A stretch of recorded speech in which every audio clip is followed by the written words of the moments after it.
14절까지 말씀입니다. 누가복음 14장 7절에서 14절까지 교독합니다. 7절 청함을 받은 사람들이 높은 자리 택함을 보시고 그들에게 비유로 말씀하여 이르시되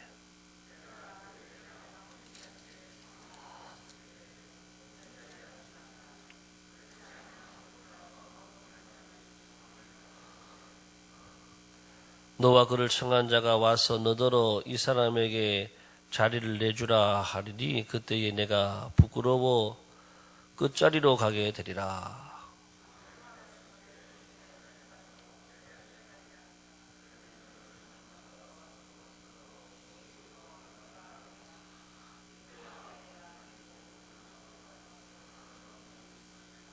무릇 자기를 높이는 자는 낮아지고 자기를 낮추는 자는 높아지리라.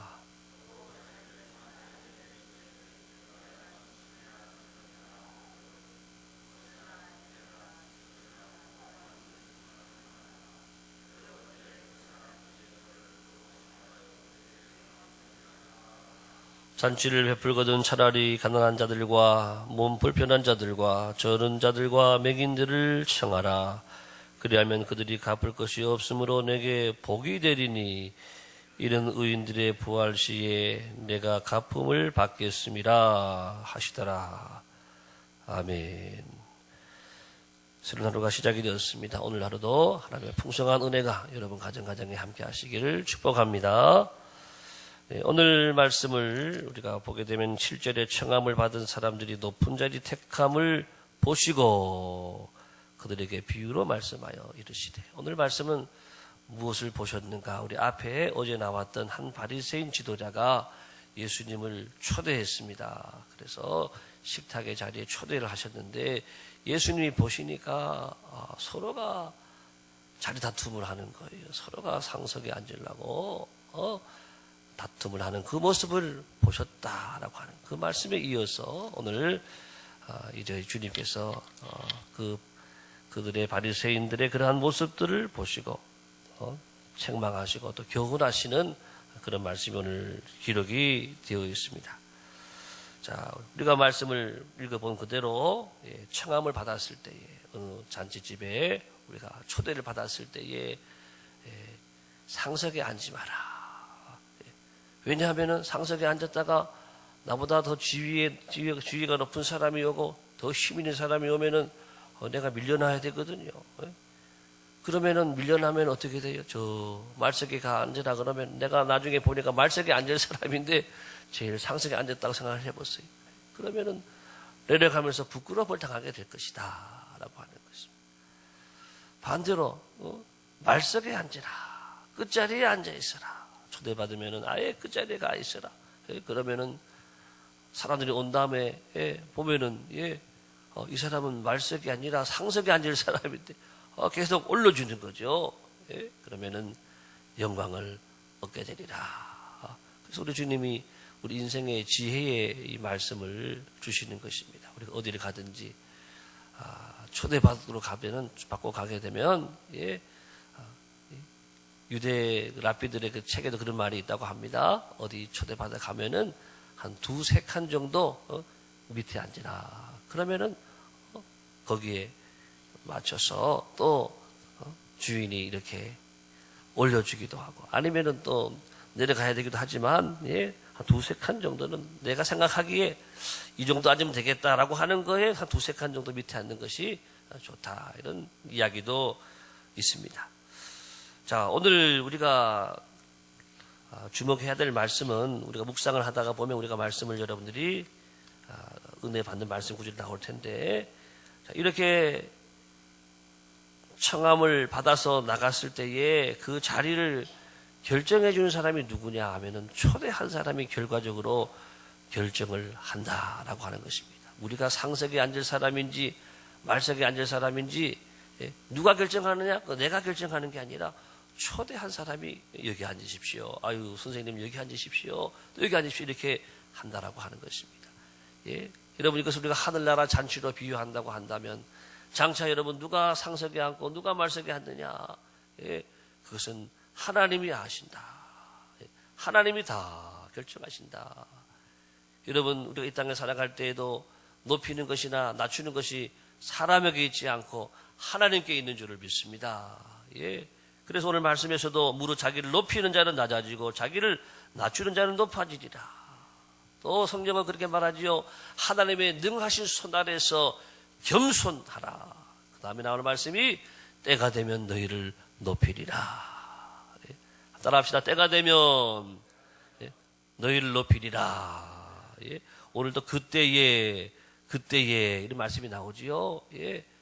그때에 자리를 결정하는 건 마지막에 하는 거예요. 그때에 우리가 부끄러움을 당하기도 하고, 그때에 또 슬피 울며 이를 갈미 있기도 하고, 또 그때에 영광을 얻기도 하고, 또 상급을 얻기도 하고, 우리는 늘 살아갈 때에 종말론적인 신앙으로 살아가야 될 줄을 믿습니다. 예? 우리가 마지막 때에, 지금 여기서 높은 사람들도 마지막 때에 주님의 잔치 자리에 가서는 밑에 있을 사람이 있다라고 하는 거예요. 반대로 여기서는 내가 밑에 있는 것처럼 보이고 낮은 자리에 있는 것처럼 보여도 주님 모실 자는 아니다. 그때에 주님이 상석에 앉을 사람도 있다라고 하는 것입니다. 그래서 이 땅에 살아갈 때 우리가 어떻게 살아야 되느냐, 주님의 지혜지요. 예, 겸손하게 살아라. 겸손한 자 찾도다 모시어 드리세. 예, 마침내 겸손한 자는 우리 주님이 모시어 드리는 줄로 믿습니다. 예, 하늘나라에서도 그렇지만 이 땅에 살아갈 때도 겸손한 자는 마침내 우리 주님께서 모시어 드리고, 교만은 패망의 선봉이 되고, 교만한 자는 마침내 무너지고 넘어지고 또 패망하게 되지만, 겸손한 사람들, 겸손한 하나님의 사람들은 하나님이 마침내 세워주시고 높여주신다. 그래서 어거스틴은 말하기를, 우리 그리스도인의 참된 미덕은 첫째도 겸손이요, 둘째도 겸손이요, 셋째도 겸손이다. 겸손을 이룬 사람이 우리 최고의 덕목을 가진 성도요, 또 겸손을 이룬 사람이 주님 보시기에는 최고의 성도라고 하는 것입니다. 오늘 새벽에 나온 우리 모두가, 새벽에 나오는 것은 겸손하기 때문에 나온 줄을 믿습니다. 예? 오늘 하루를 내가 살 수 없다라고 하는 거예요. 내 힘으로 이 하루를 살 수 없기 때문에 주여 저를 도와주옵소서. 따라합시다. 주여 저를 도와주옵소서. 예? 기도하는 사람들이 겸손한 사람인 거예요. 주님 앞에 늘 엎드리고 무릎 꿇고 주님의 도움을 구하고, 저는 할 수 없습니다. 저는 부족합니다. 저는 안 됩니다. 주여 저를 도와주옵소서. 주여 나를 도와주소서. 예, 늘 이렇게 엎드려 기도하는 겸손한 사람들을 하나님께서 높여주시고 영화롭게 하시고 마침내 축복하신다라고 하는 것입니다. 예. 여러분이 현재 어떤 위치에 있더라도 우리가 낙심하지 마세요. 불평하지 마시고 또 원망도 하지 마시고. 예. 여러분 밑바닥이라고 하는 거는요, 소망이 있는 자리인 줄을 믿습니다. 예. 밑바닥은 더 내려갈 자리가 없는 자리가 밑바닥이잖아. 아, 나는 이제 앞으로 올라갈 일만 남았다. 예. 그렇게 생각하면 되는 거예요. 예. 더 이상 내려갈 자리가 없고 계속 올라갈 자리만 있으니까 얼마나 소망적이고 얼마나 감사한 거예요. 예. 우리 믿음 생활 우리가 잘 해야 되는데, 예. 세상 사는 사람들하고 우리하고 똑같으면 안 되잖아요. 세상 사는 사람들은 늘 자리다툼을 하고 누가 높으냐 싸움을 하고 늘 그렇게 한단 말이죠. 우리 성도들도 평상시에는 경건하게 겸손하게 믿음 생활 잘하는 것 같은데 이상해요. 교회가 꼭 선거 투표 이런 거 하면은요, 이상하게도 선거 후에 후유증이 꼭 생긴단 말이에요. 아니 내가 이 교회에 언제부터 나온 사람인데, 내가 이 교회 봉사를 얼마나 많이 한 사람인데, 내가 얼마나 교회 일에 충성하고 헌금도 많이 한 사람인데, 이런 마음이요 평상시에는 없는 것 같아요. 근데 이상하게도 선거 같은 거 하고 나면은 막 이렇게 꽉 차 있는 걸 봐요. 그래서 그걸로 인해 시험에 들기도 하고, 예, 그것 때문에 막 교회 분란을 일으키는 사람도 있고, 심하면은 교회를 떠나가는 그런 경우도 보게 되는데, 예, 정말 진정한 겸손이 우리에게 있느냐라고 하는 것을 보게 되는 거예요. 진정한 겸손이 우리에게 있느냐. 성도들만의 문제가 아니, 목회자들도 보게 되면, 노회 총회 가보게 되면 서로 자리다툼을 하고 서로 높은 자리에 올라가기 위해서 상대방을 깎아내리고 그러는 경우들을 많이 보게 됩니다.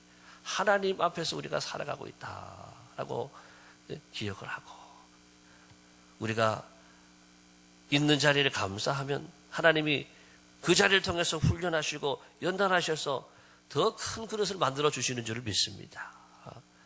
제가 옛날 얘기긴 하지만 제가 영암교회라는 교회에서 제가 대학부 총무를 했었어요. 근데 제가 원래는 회장이 될 사람이라고 생각을 했었어요.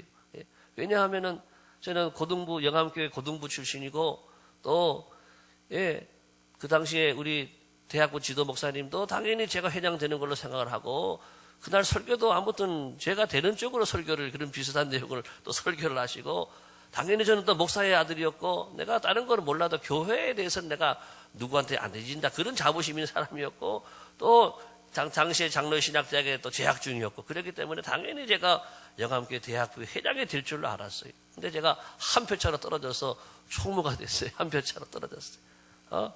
회장이, 걔는 대학부 때 교회에 나왔어요. 교회 나온 지도 얼마 안 되고, 부모님들도 교회에 안 다니고. 그러니까 저는, 낙심이 되고, 속으로 막, 그럴 수 있겠죠. 처음에는 제가 충격을 많이 받았어요. 그런데 두고 보니까, 하나님이 대학부 시절에 이 총무의 훈련을 시키려고, 요셉도 총무로 훈련 받았잖아요. 총무가 돼야지 큰일을 할 수 있는 사람이구나. 왜냐, 회장하면은요, 회장은 대표하는 자리이기 때문에, 큰 것만 딱 이렇게 결정하고 회의 주관하고, 그런 역할만 하지만 총무가 일을 다 하는 거거든요. 일을 직접 배우고 일을 정말 잘할 수 있으려면은 총무가 좋다라고 하는 것을 나중에 제가 깨닫고 배우게 된 거예요. 하나님 그래서 나를 그렇게 훈련하셨구나.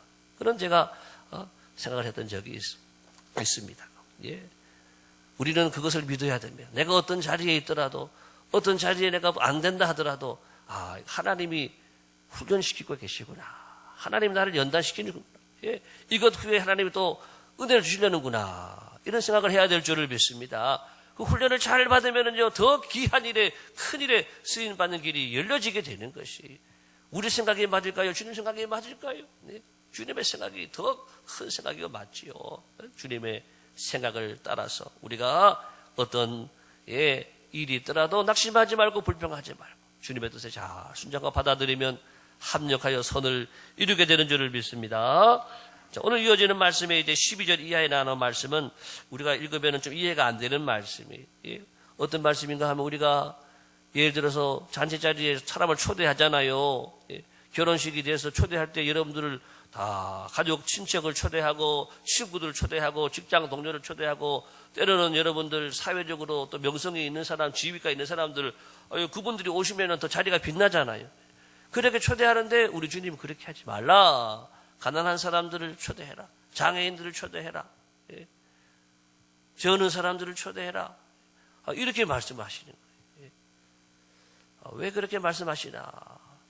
우리가 우리 결혼식 때, 장례식 때 그런 사람을 초대하라고 하는 말인가?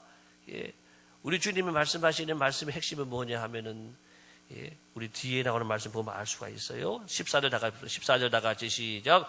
그리하면 그들이 갚을 것이 없으므로 내게 복이 되리니 이런 의인들의 부활 시에 내가 갚음을 받겠음이니라. 주님이 하시는 말씀은 지금 종말론적인 의미의 말씀을 하고 계시는 거예요. 마지막 때에, 부활의 때에 누가 상을 받느냐, 누가 복을 받느냐. 우리가 그런 말 하잖아요.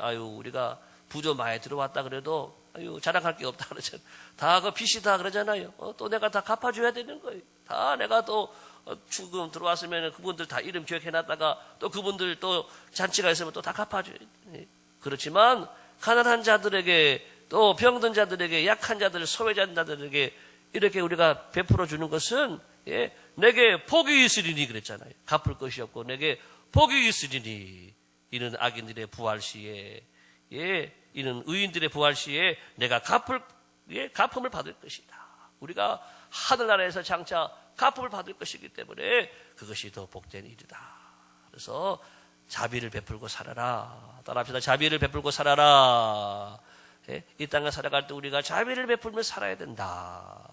성경은 말하잖아요. 가난한 자에게 꾸이는 것, 이것을 하나님께 꺼드리는 거라고. 가난한 자들의 베푸는 것을 하나님께 꺼드리는 것, 언젠가 갚아준다라고 하는 것입니다. 가난한 자를 구제하는 자는 궁핍함에 이르지 아니한다. 그렇게 말씀했어요. 줄인 자에게 식물을 나눠주고 또 집을 내주는 사람들에게 치료가 급속할 것이다. 빈약한 자를 돌아보는 사람들인 재앙의 날을 하나님이 도와주신다. 이렇게 말씀하고 있어요. 여러분, 성경은 종합해서 보면은 자비를 베푸는 사람들, 가난한 사람들, 궁핍한 사람들 도와주는 분들에게 베풀고 나누며 살아가는 것은 우리가 천국에서도 상을 받지만은 이 땅에서도 우리가 궁핍하지 않고 병들어도 빨리 나을 수 있는 축복의 길이다라고 하는 것을 말씀해 주고 있습니다. 여러분, 오늘도 우리가 살아가는 세상에는요, 축복의 길이 널려 있는 줄을 믿습니다. 여러분, 나가면은 축복의 길이 열려 있는 거예요. 가난한 사람들, 불쌍한 분들이 얼마나 많아요. 그분들을 외면하지 말고, 그분들을 도와주고 그분들을 베풀고 나눠주게 되면 그것이 우리에게 뭐가 된다고요? 복이 되리니. 따라합시다. 복이 되리니. 내게 복이 된다 그랬어요. 반드시 우리 하나님 갚아주시고 우리의 생애 속에서 또 저 천국에서 우리에게 하나님 다 갚아주시고 우리를 축복해 주신다. 오늘 예수님의 말씀 속에서 우리 두 가지 우리 인생의 지혜를 얻게 됩니다. 겸손하게 살아라. 자비를 베풀며 살아라. 이것은 하나님을 바라보는 사람이 사는 삶이고 또 종말론적인 신앙으로 저 천국을 소망하는 사람들이 살아가는 삶의 모습입니다. 오늘도 겸손과 자비의 삶으로 하나님의 기쁨이 되고 여러분 안에 행복이 넘치는 하루가 되시기를 예수님의 이름으로 축복합니다. 기도하겠습니다.